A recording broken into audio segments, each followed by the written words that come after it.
حضرت علی معاف کرنے میں جلدی کرنا بلند مرتبہ لوگوں کا اخلاق ہے۔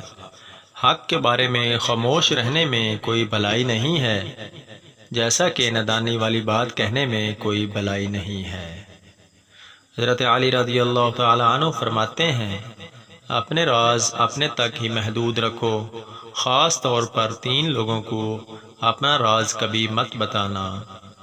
بے وقوف دوست کو کبھی اپنا راز مت بتانا، کیونکہ وہ تمہارے راز کی حفاظت نہیں کر سکتا اور وہ کبھی بھی کہیں بھی بول سکتا ہے۔ عورت کو کبھی اپنا راز مت بتانا، کیونکہ عورت کے دل اور زبان کے بیچ فاصلہ بہت کم ہوتا ہے، اس لیے وہ راز کو محفوظ رکھنا چاہے تو بھی نہیں رکھ پاتی۔ کسی بھی جھوٹے انسان کو جو ہمیشہ جھوٹ کا سہارا لیتا ہے، ایسے شخص کو کبھی اپنا راز نہ بتانا۔ حضرت علی نے فرمایا، کیا میں تمہیں جنت کے میوے کا پتہ بتاؤں؟ وہ کلمہ لا الہ الا اللہ ہے، مگر اخلاص کے ساتھ۔ ویڈیو اچھی لگے تو ویڈیو کو لائک کر دیں، چینل کو سبسکرائب